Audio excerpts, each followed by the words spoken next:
The shoot took around about 80 odd days. I think 86 days. And we shot over Christmas. We were shooting all the really strange stuff involving maggots and all the visions of hell, these orgiastic visions of hell. That was all done second unit, but Paul directed it and oversaw it as well on the weekends. So if you added in that, probably you would be nearer 90 days. But the main unit was about 80 to 86 days. I think emotionally, some of the scenes that were more challenging was a lot of the kind of hell stuff. It was kind of disturbing for the actors. I know, and these are fragments in the movie. I mean, really, they're only shots that are in the film for frames, but I think they're very memorable. And we went into great detail to shoot them. I mean, I always pictured those scenes from hell as having a very painterly quality, that they should be like Bosch, or they should be like Bruegel, or they should have the painterly feeling of photographs, like Wittgen's photographs.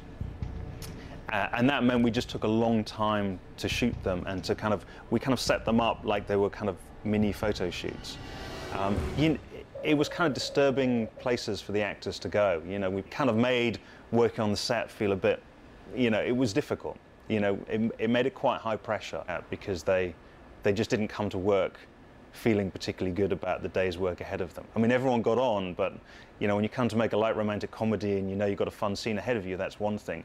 When you know you've come to film a vision from hell and you're going to have guts spilling out of your mouth, and you know you're going to have blood pouring down your face, and this is an image of you that's going to be out there, you know, for the rest of your career, the actors found it disturbing. That didn't stop us making them do it, of course.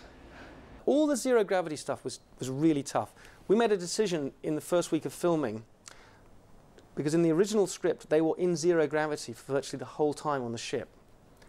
And Paul and I realized this was never going to work. We'd never finish the schedule. It would just look silly, be too much of a good thing. So we introduced magnetic boots. They're always very handy, magnetic boots. So they go down the corridor, and there's a great shot. We go, doom, doom. Magnetic boots on. So simple. And that basically, I mean, kept us on budget and on schedule, and I think it works perfectly well. So the zero gravity sequences were very tough. They were so slow to shoot. The wire work was very complicated. It was very uncomfortable for the actors. And it required a huge amount of planning. What we would do is we built large models of the set and then had little miniature spacemen. And then with a lipstick camera, we would shoot the miniature spacemen in the miniature model and try and get the angles that we wanted. And then we would cut a sequence with that Videomatic before we even tried to shoot a frame of film. And the reason for that is it's so slow when you're shooting wire work that you just can't make it up on the day. You have to be very precise about which angles you want. And also you just can't have the actors in the wires for too long. The scene where Fish saves Jack Noseworthy and pushes him back into the airlock, for example, the way we achieved that was when he pushes him back into the airlock, we actually built the airlock upright. So what should have been the door, which would have been at the side of the set, was actually pointing towards the ceiling. So to get them flying in, we were actually dropping Fish from the roof, so he's hanging by his ankles. And of course that's an incredibly, it's a really unpleasant position to be in. All the blood rushes to your head. And then it would take, obviously, forever to get Fish into the suit. So by the time, you know, we got him in the suit, he'd already been hanging upside down for a couple of minutes. You can't have someone turned upside down for too long. So you'd have to, once you got everyone in position, you'd have to go very quickly for a take, and then it would take a long time to reset it. So the wire work was probably the biggest challenge technically. One of the, well, we set fire to a stage at Pinewood. We burnt down, I think it was stage 7. When you first go onto the event horizon, there's a long corridor, and it's, we put a mirror, we got this mirror over from France that gave the impression the corridor went on and on like into infinity. And we had a special effects shoots going on one day, and we had this, there's a big explosion at the end of the movie. Fishburne is running down the corridor, the ship's breaking up.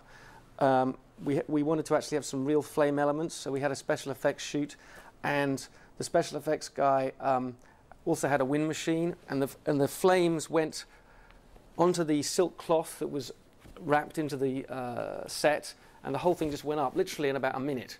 The whole stage just you know, and that was an interesting day to explain to Pinewood. But I think, you know, I mean, that was really the only bad thing that happened.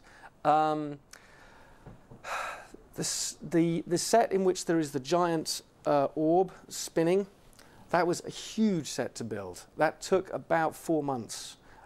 We had masses of scaffolding. I think, you know, the thing about Paul, most of Paul's films, everything's big. So, you know, it may look like a small idea on the page, but it just goes big. And the challenge as his producer is to try to give him the bigness, but keep it on budget. That was a real challenge on that film. It was very complicated. Yeah, I did do some stunts. I did. Sam threw me about a lot at some point. Well, when he kills me, I suppose. People who are watching this have probably already seen the story.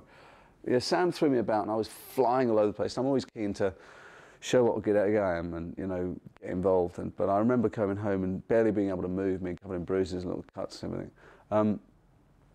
But the thing that was most, you know, disturbing about it, about doing the film, was the body they made. They made a complete body cast of me that they hung up and gutted and ripped all my entrails out.